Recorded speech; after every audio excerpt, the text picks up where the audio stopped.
the question that we're really asking each of our speakers to start off with is, first, what aina would you want to bring into the space? Either your onehana, where you were born, maybe just a place that's very sacred to you or where you live.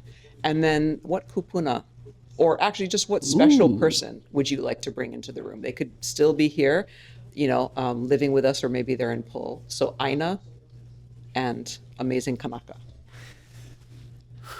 Okay, I'll bring in Mauna Lua, my place of one hanau, and I gotta bring in my dad. My dad and my mom. Bring both of them in. Yes, you're not limited to one. Okay, thank you. Thank you. Mom and dad, you're here with us. So yeah, I mean, like without them, right? There's none of this. And they gave me everything. So yeah, appreciate them. Oh, awesome. I'm just wondering, since you said mom and dad, they are your origin. My next question is, what is the origin of the Poet Laureate? The obvious one is, wait, your degree was in nuclear physics. So like, how did you get from there to poetry? But I want to like kind of back engineer that into your childhood. Was it something that even, obviously you probably didn't walk around being like, I want to be a poet laureate? Not at all. You're right. But was there something that, as you reflect back, that was rooted in words or voice or poetry? And did your parents support that? Yeah, so I mean, I guess there's a few like touch points as I'm growing up. I grew up in the 80s. Hip hop was my thing. I was a little popper and breakdancer growing up. And of course with that comes the culture and lyricism and just, walking down the street, listen to my Walkman playing music. Yeah. Walkman. Yeah, Yes. Walkman. Takes me back. I'm there with you. And then as I grew older, and so I was playing with words at that point, but just having fun. I was really into math and science. That was my jam. But when I was in high school, I had a moment where, so Lois Ann Yamanaka had just come out with Saturday Night at the Pahala Theater. And so she came to my school and read from that book in an assembly on some random Tuesday morning, right? To her, probably not a big deal. To me, I'm sitting in that class, in that assembly, and it's the first time that I'd heard an artist speak for me. She was speaking my voice, and I found it so. It was a really big peak experience where I realized the power of words and the power of using dialect that connected with people. I mean, the whole book is written in pidgin, and I was like, oh, you can do that? Like what? Because all my life I'd read stuff that wasn't that. So when I came to that realization, there was an epiphany of what could be possible. So she reached into my brain, rattled things around. And I look back at that moment as a really big birth moment for me. And then went off to college, and I did the whole nuclear physics thing, nuclear engineering thing. But I minored in writing. Oh, okay. So the creativity in general was gone, but I kind of kept that vibe a little bit alive. But nevertheless, that creativity was still in the corner, huddled, like shivering, like it was not being nurtured, because most of the writing I was doing was technical and essay and that kind of stuff. And then after I graduated with the degree, I moved out to San Francisco to be a business consultant, wearing suits and ties and being in that business world, working on PowerPoint presentations and Excel spreadsheets in a cubicle, not experiencing life in a way that was free, independent. Yeah, I feel like that whole visual just would not, would be way too limiting for the energy that I'm feeling from you. Absolutely. Totally. So I'm living in this awesome city, San Francisco, and I realized, you know what? I don't know anything about San Francisco because I'm not really experiencing it. So one day, I open up a newspaper to go look for what's going on in the city. So I look and I see hot picks, right? And near where I lived was this poetry show going on. And when I saw it, I said, "Oh, that's gonna be easy for me to attend." And I used to love poetry. I still do love poetry. Let's go. So I go. It's a poetry slam. Some of the best Bay Area poets are there. And once again, I'm sitting in the audience. I'm hearing these words reach into my brain and rattle things around. My head starts getting numb. My spine gets tingly. And I'm thinking to myself, where has this art form been my entire life? So I go home on fire. Can't stop writing. The next day, I'm in my cubicle, pretending to work on Excel spreadsheets and PowerPoint presentations, but I'm actually just writing poems. I love it. Next night, next day, same thing. Poems, poems, poems. I can't stop writing poems. I'm going to all these poetry shows. And there came a point in time in my life where I realized, you know what? I'm seeking out truth at night. And during the daytime, I'm living this lie of what I don't want to be doing with my life. So it was at that moment where I sort of took a leap of faith and left the career and came home and connected with community, connected with artists, and just wrote and explored, did all the things. So like exploring the visual art side of things. I called it cross training for me. Oh, interesting. Checking out all the visual artists, checking out the performance artists, the storytellers, the musicians, collaborating, hanging out at Hale Noa, drinking ava, and where some of the best Hawaii musicians would come and just drink ava. Enchanters too. People would enter. I mean, now that you're saying that, I'm reflecting back. People would walk in and just start to oli. Yeah. Yeah. It was that. It was that. And it was those conversations that were had around the Noa that were like just it that whole vibe just elevated everything. And we were I feel all like just, it sounds like a foundation, like what you started to do in that cubicle. It's like almost if you could see laying bricks. By the time you've come home and you're at Hale Noa, like a whole foundation now has been set to kind of take off Totally. from. Yeah. And then, during the daytime, surfing, hiking, writing poetry. Nighttime, come share the poems and then listen. And that was the key part. It was just listening and letting those other thoughts come into the mind, and then using that as sort of like fertile soil or seeds within my fertile soil to sprout into something that was my own voice. Because I still don't have a voice yet. I still didn't find my voice in terms of writing and expressing. I was just exploring. So let me call the parents in that you loved at the time. Call them in. Call them in. I mean, I'm sure broadly they supported you, but what was that transition just in the three-dimensional world at a time when you're supposed to be figuring out, to be independent? What was that feeling of like, wait, you just got your degree in nuclear engineering and you're coming home to be a poet? Yep. Like, what was that dynamic like? Yep. So those questions were there, but they took such, they had such curiosity in what I was doing, because they saw what I was doing. They saw that I was enjoying life, I was benefiting the community, and I was eventually able to support myself. And it happened pretty rapidly. And once they saw that I was able to handle that and contribute to the community, they were all for it. And so they got all kinds of questions and heat from their friends who would make fun of them. Oh, what? You paid all that tuition so that he could come become a poet? And they're like, yeah, but look how happy he is, and look how much he's doing for Hawaii. So that had them quickly. The friends quickly realized through my parents that, hey, this is real. This is happening. This is possible. So they would come to all my shows. They would work whatever work needed to be done. They were in the background, like, setting up, breaking down, keeping score at the slams, whatever. Whatever they wanted to.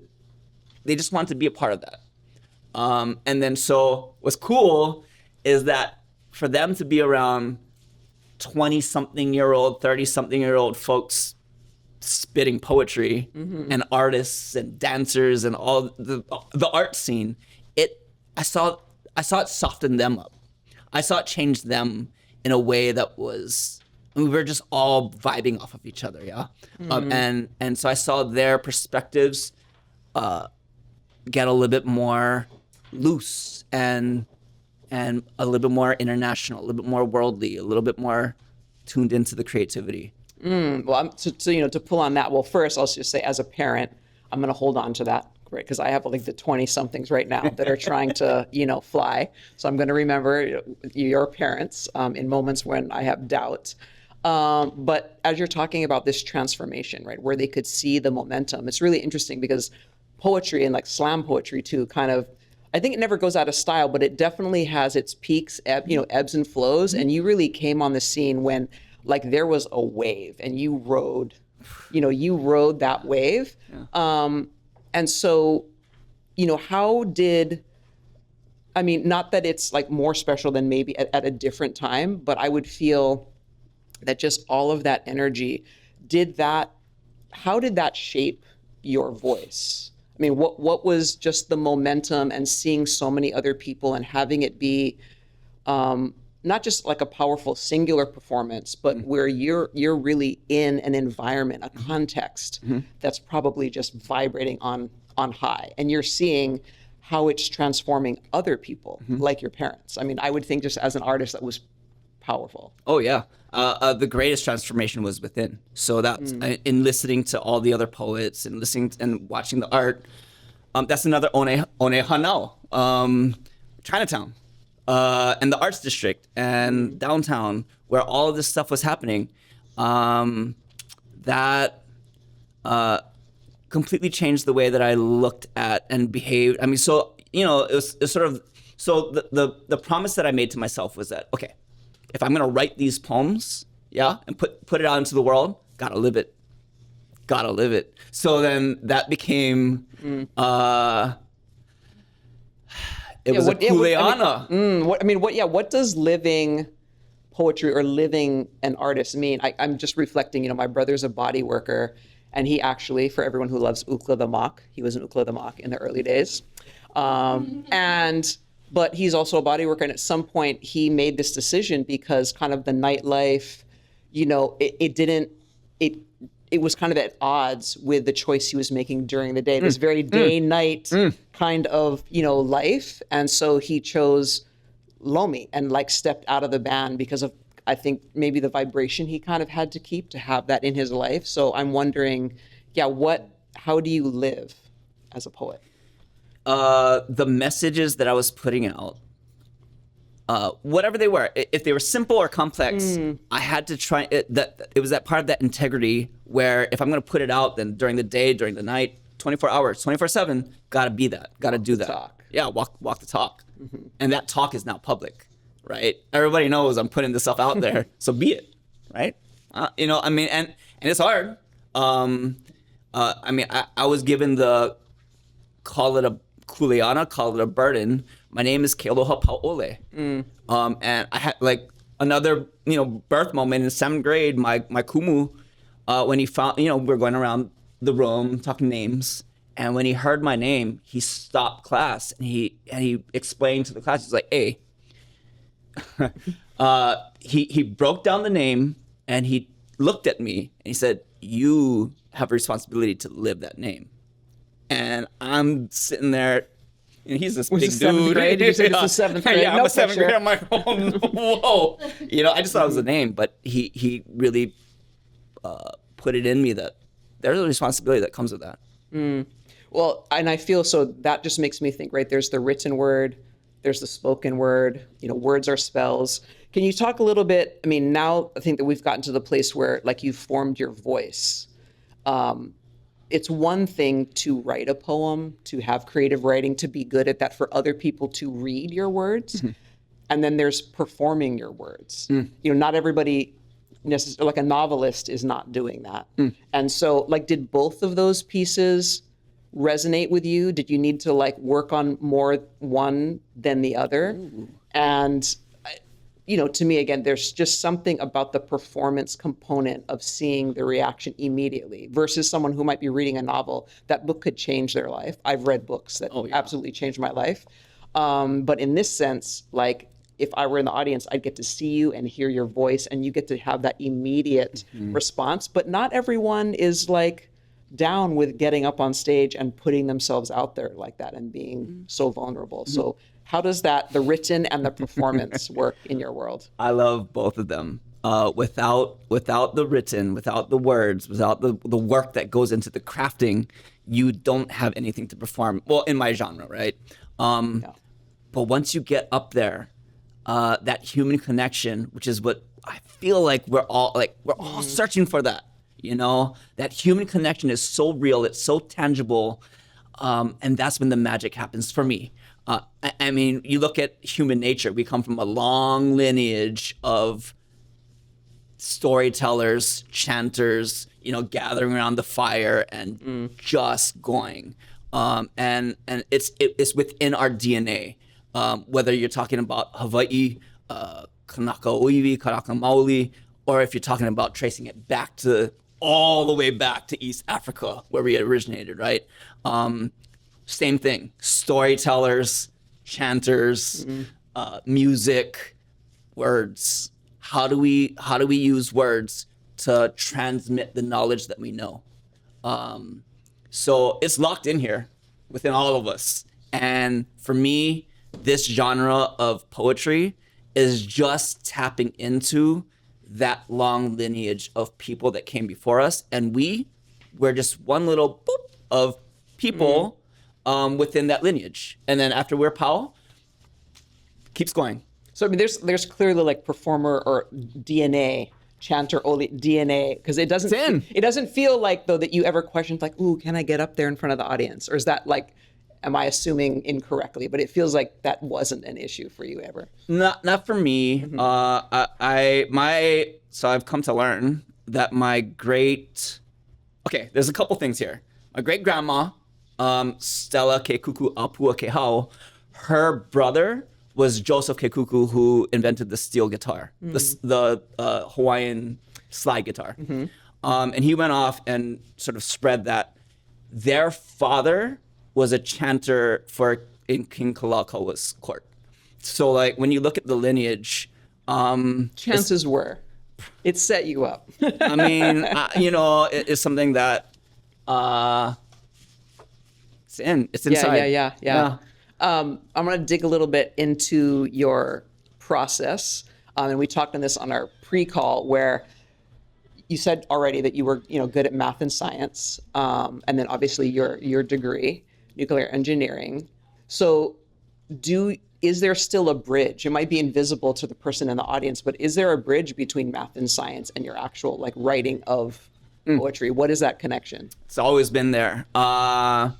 More prevalent now than before, because when I'm finding the voice, I mean, I'm writing about everything. I'm trying to write about everything that I'm experiencing as a human. But I can't ditch everything that's already inside.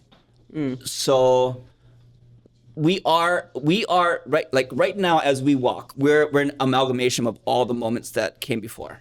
So when I'm sitting down to write about family or love or community or politics, whatever, I still have that logic brain that's trying to break down family and love, and I'm like analyzing these kind of the scientific process of creative writing. Yeah, totally. And it's in there, and I can break out from it every so often, but I come back and I break out and come back. It's this intricate dance between left brain and right brain.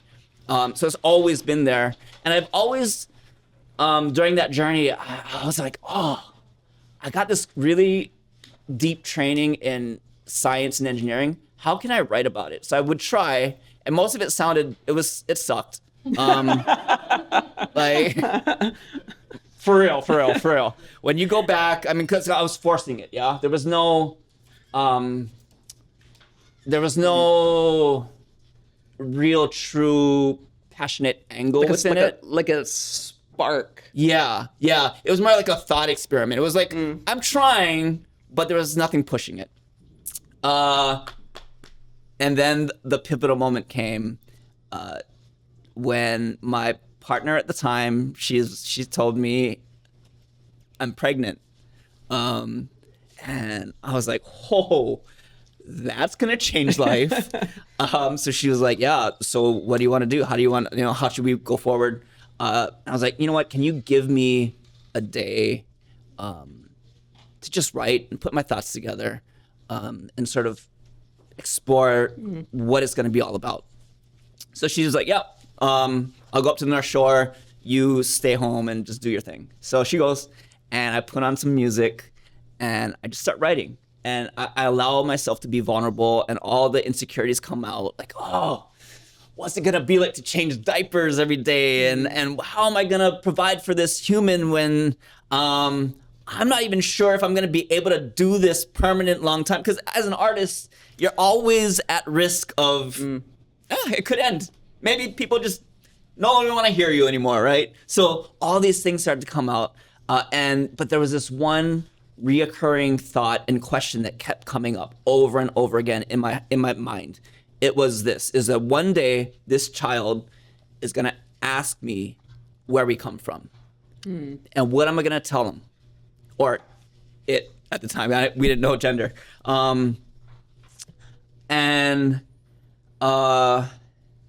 It kept coming up, what am I gonna tell? What am I gonna tell? And so I started to, within this writing, I started to just answer it. What would I tell my future child about where we come from?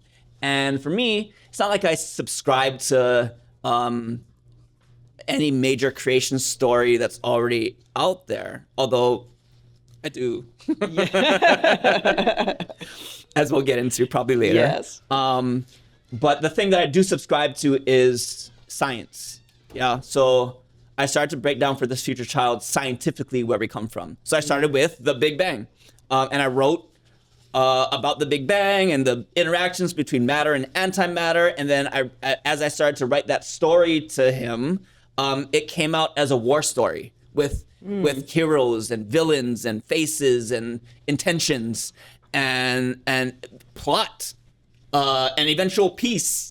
And then a music concert and like all these things, yeah. And then I started to write about the next thing, which was the stars. What happened? What were the interactions like that in the stars? And then that sort of had its own story. And then what was our solar system like? That became a story from the 80s, like local Hawaii. So okay, so just to, let's go in. So the Big Bang story was a war story. It was like Vietnam, very 60s. And then the concert that I spoke of was Woodstock. So like I'm using these metaphors to describe subatomic particle interactions. Yeah. And then when we go into the stars, well, I thought to myself, well, what happens next? And that was disco. So each star was its own discotheque. And we're in there as protons and neutrons doing different dances in different configurations. I can't like sit still. The funky chicken was carbon and like, all that, the bump was something else. And then so as we do different configurations, we're building out the periodic table in the stars through these disco dances. And then I thought, well, what happens next? Our solar system. So the sun, the star, the sun, the earth, the moon, all the planets, that became a local family in Hawaii in the 80s in Pigeon. And we explored what the earth's life might have been like as a young lady in Hawaii. So it's very meta. And then she gets pregnant because there's a love triangle between her, the sun, and the moon. We don't know who the baby daddy was, but she gets pregnant. She goes through her gestation. And then she gives birth to a single-celled organism, like a bacteria.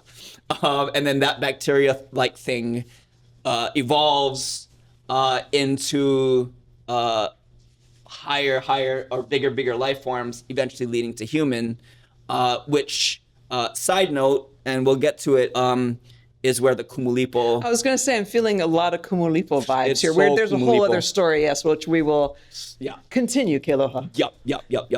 And then after we become human, we migrate from East Africa throughout the rest of the world. And within that is every time we move to a different region, we're exploring the different dances and musics from those regions, world music style. And then I talk about the future And as I'm sitting there, I'm thinking about the future. Wait, was this one afternoon? This was one afternoon. Okay. This is one afternoon, and it's just a rough draft, but it all came blurting out.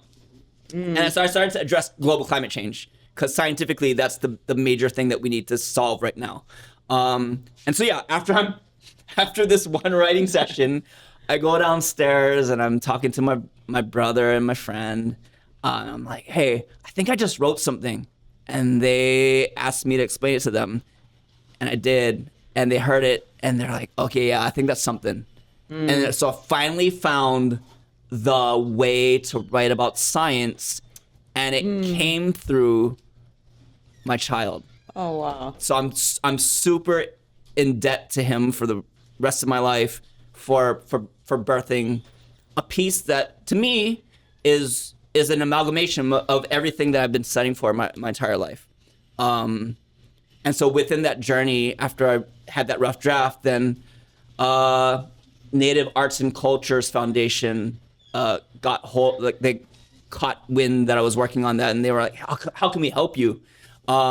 So they provided funding for me to bring in and hire some of the best artists that were also friends. So Solomon Enos drew 144 different art pieces for this creation story. We brought in Taimane to ukulele it up throughout the piece. We brought in dancers. We brought in more musicians to the quadraphonics. So this became the story of everything. This became the story of everything. And then we brought in Ko'i Kanaka'ole, who was also a Native Arts and Cultures Foundation person, a recipient. And she was brought in to chant the Kumulipo for us. And then we go and tour this. We perform it here in Hawaii, and then we go out and tour it. And as we're touring it, another foundation sees it, engaging the Census Foundation, and they say, hey, would you like to turn that into a movie, into a film? And I'm like, yeah, that'd be awesome. And so they say, okay, we're gonna call you. And I say, okay, call me. And I'm like, they're not gonna call me. But they did, they called, and then they flew us all out, and then we filmed it. And then we filmed it again in Hawaii Theater. And then all of a sudden this thing, they started to bring in all the visual effects and the footage from NASA and the BBC and National Geographic. And now we have this film that explores our creation through a scientific lens and traces 13.8 billion years worth of time told within an hour and 38 minutes. And it's... My head is exploding inside. I look very calm, but like, wow. Yeah. Wow. Yeah, super pumped, super stoked on everything that has become.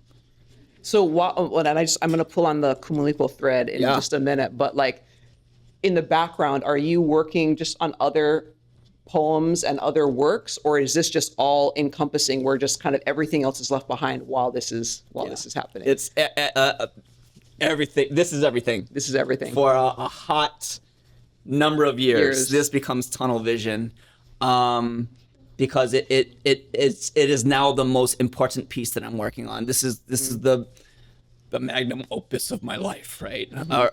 As I'm viewing it. And so everything falls to the side. I remember going through a process where I had to memorize it. So after all the writing, after all the edits, after the 47 something edits, I finally pressed Control P and print this thing and commit it to memory. And that memorization process took about 7 months of nonstop memorization, and it almost broke my brain. Because imagine. So it became like your full-time job. You would get up, begin to memorize, go to sleep, get up. Oh yeah. So but I found ways to work around that. So the moment I felt like I had a piece kind of in my brain, I would go surfing and then practice the lines in the water. Ooh. While okay. I'm waiting for waves, I'm practicing lines. I'm rehearsing to see if I actually have it. Because when you're in the water, there ain't no paper, there ain't no phone. You can't pull out from your notes. You just pull it from here. Right. So it's the ultimate test. And then, catch some waves. And kind of integrate it. Yeah. Yeah. Yeah. So this Kumulipo vibes, I mean, literally and symbolically. So first, I mean, the story of how Kealoha is even being a guest here today. I mean, one, he's an artist, right? So you could go down the list of Hawaii artists and you could be pulled that way. But we had a whole number of people that we wanted to have in an invite. But the day after Thanksgiving, not everybody is, going to be available. And we went down the list of like people that we like directly knew first. And some people couldn't do it. And then we had this slot open. And Hina said to me, what about Kealoha? He'd be really awesome. She's like, do you know him? And I'm like, hey, I don't. But oddly enough, I was introduced to him like just 2 weeks ago. This is so weird. So I can call my friend Elisa, who's really good friends with him, and then we can ask. I call, he's like, okay, or she does the intro. You're interested. This is great. We have the pre-call, and as we're talking about science and poetry, and of course the Kumulipo comes up, and then all of a sudden I just stop because where we were introduced in person, we were at Punahou School in Thurston Chapel, and the 4 Kumu who recently taught 60 plus chanters the Kumulipo to present it at Iolani Palace, like on a Sunday night. This was like a Thursday. That's where we were introduced. So just on the call, I was like, okay, wait.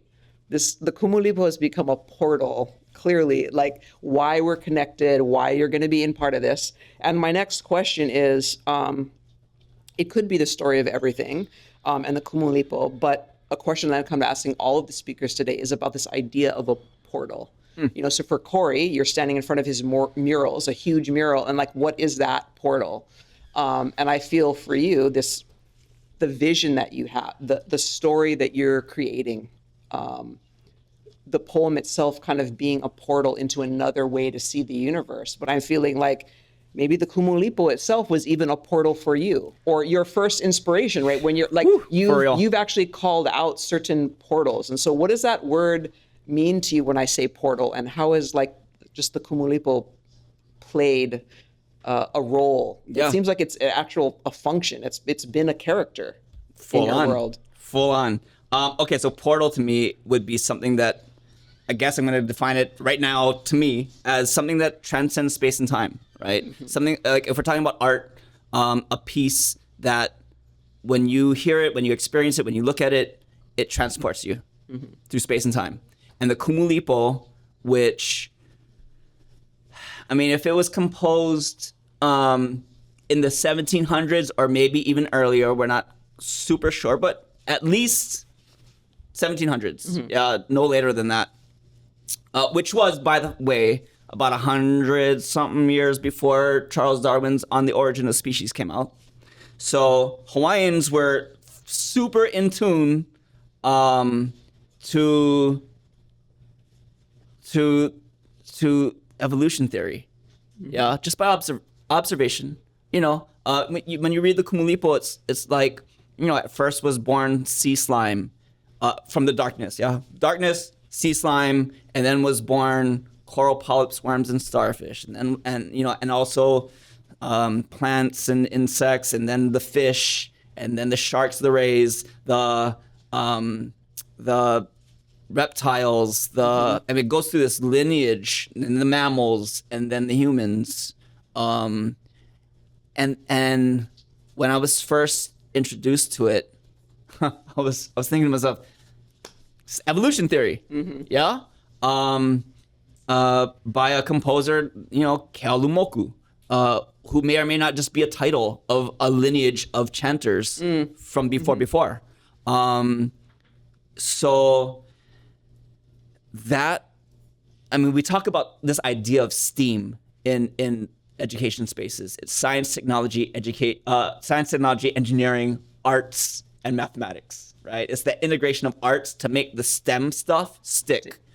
And to me, Kumulipo is the OG STEAM. Yeah. In fact, most Hawaiian stories, they're STEAM. Yeah, That's a great way to look at it. Yeah, there's some level of understanding of nature combined with storytelling, chant, and just creativity, Yeah. and it sticks. It's a way to view the world in a logical, natural sense, but it's also creative. Yeah, and the storytelling and the ole element, right, is that intergenerational knowledge, actually paying it forward, passing it forward. And so, two things here, like how do you see yourself in this lineage of moving it forward? Well, actually, I'll hold my second question. So, what kind of kuleana do you feel, and maybe even what legacy do you see? Again, I know you said we're kind of this drop, and yet the weight, right, kind of the ocean is made up by every drop. So every drop in this does have its importance. So, like, how do you view your legacy or your place in this lineage? I guess there's maybe two major ways, two major levers. One is to put out the work, the artistry of it all, and to have a perspective and to write the things that are true to me and maybe reach into folks' brains like I have been reached into and just shake things up a little bit and share perspective and share knowledge that I've spent my lifetime listening to kumu, listening to elders, and then now all of a sudden I'm kind of becoming an elder. So it's like now okay, so now you pass that knowledge that you've spent your whole lifetime listening to, you now put your take on it and put that out there. The other lever, the other way that I see if you want to call it a legacy, is who have I, mentored and who have I taught? When I go into schools, when I teach poetry workshops, that's another way to pass on the knowledge and the technique, so that now the next generation, they can find their voices and they can feel comfortable with expressing their thoughts and their knowledge, and they're not so afraid of getting in front of their peers and speaking. It's just a thing that they do, and that's how it is, and they love it, and that's the goal, is to have the keiki love the writing, the thinking, but also the presentation of it all. Yeah. And so I'm just a drop in that because they're already being taught some of that stuff, but I get to come in and make poetry cool, and then boom, now they're flying. Agreed. You make poetry cool. I'm trying. Just mic drop. We're here today at La Ku'uko'a, and it could be said that just maybe being a Native Hawaiian artist is a political statement in and of itself. How do you just connect to politics? Not necessarily a statement of like what your beliefs are, but even though your poems maybe externally don't have, like, someone may not say, oh, this is political, or it's not, like, does politics weave around, I would think, in your mind and the things that you think about, and even the topics? I mean, science is, I feel like that's an easy go-to, but how do you pick topics, and how does politics interweave itself in what you do? Yeah, it's in there. And then, if I can find a viewpoint that can be well expressed within the political realm, I'll put it out there. If it's well researched and speaks from a perspective of understanding, what I'm talking about. Because in general, I'm just a student, I never feel like I've mastered anything or that I know anything. So I'm trying to absorb. But if I feel like, as a student, if I can have a perspective that kind of collects the knowledge that I've been collecting and put it out there, and maybe someone else can run with it or get something from it, then yeah, I'll go into the political space and talk about, what's going on Mauna Kea, or what's going on within the movement of independence for Hawaii, because I am passionate about these things, and that's the goal of life, my life is to, if I'm passionate about something, I'm gonna deeply immerse myself in it as much as I can, and maybe a piece will come out from that I can share, and that's all I can do. Maybe it sucks, maybe it doesn't hit, maybe it's totally wrong, or maybe you disagree, but that's the human experience. And if we all agree that we're just gonna do that, then now we have a dialogue, and now we can come to some kind of engagement that maybe moves us forward as a culture, as a community, as people. So we're just one little human in a mass of billions of humans, just sharing a perspective and also listening after, before and after. Yeah, well, I feel like, just to tie it back, basically what you're saying is, you knew early on, like, if I'm going to say it out loud, I have to walk the talk. But I think the flip side is, I'm also not going to pick a topic, like, just to be provocative. Like, I have to find that the connection of truth. And I feel like if you are inspired by it and utilize the kumulipo, I mean, that's pretty foundational and highly political in and of itself, like right there. Can I just briefly? Yes. So another portal. So, did you go to the kumulipo at Iolani Palace? I was not able to go because I was not here, but I watched, and that was powerful. Nuts. So we're sitting in the audience, and they put a spotlight on the room where the quilting room on the palace where Queen Lili'u was. That's right. We're imprisoned. Imprisoned. Yeah. And then these 60. I mean, they were like 4 kumu and like 60 plus. I mean, they all had the 60 plus come up on this stage, and we were transported to a time before time, when we're listening to this chant that is at least 300 years old, being performed as it was composed by all these wonderful chanters. Props to the kumu, especially Mehana Okalahain, who was kind of that did the heavy lifting of organizing, and all the other kumu, and all the chanters, and they transported all of us to a moment where phones and technology and electricity didn't matter. It was human engagement. It was the oli. It was the kumulipo. We were in it, and we understood the importance of the moment. I feel like that's the mic drop.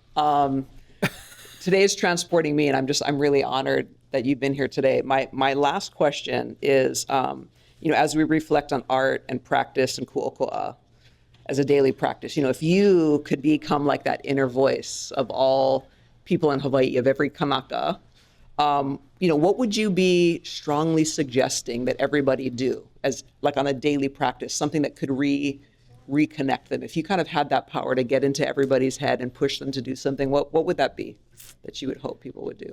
Ooh, hold on. Can you ask that question one more time so I can? Yes, I'll give you more time to think. Yes. Yeah. Imagine, your written word and the voice, the way that I feel like almost your internal dialogue runs. If that could be in all of our brains, pushing all of us to take on something every day. I guess, like, manifest our own kuleana the way that you have. Like, what would you say? I would say find the thing you're passionate about, find the thing you love doing, and do it. And don't be afraid of failing. Don't be afraid of how other people are going to judge you. Find a way to do it, even if it's not making a living off of it yet. Just do it. Like, find that thing that gives you life, and then through that practice, it's just going to transform all the other aspects of life, the way that you interact with folks, the way that you interact with the world, and the way that you take in information. Now you have this thing that you're consistently doing, and then as you continue, maybe it becomes bigger and bigger in your life. Maybe it becomes the thing that you just do. You know, we come from a people who didn't have these 9-to-5 jobs. Yeah. And we just did things. We just did, and we practiced, and we're passionate about the things. And I just encourage folks, I want people to explore that aspect of life that turns them on, that gives them passion in life, because that gives us meaning, that gives us a reason to wake up every morning and to go and to enjoy, you know? Yeah, I mean, I'm focusing right when you said like the story of everything. You know, you probably didn't think that was going to come out of you, but like there was that little thread, you pulled on it and you kept pulling and you kept pulling, and like that's what emerged. So in essence, like pull on that thread and keep going. Pull it. Awesome. Thank you so much for being here, Kealoha. I really appreciate it. Thank you. Oh.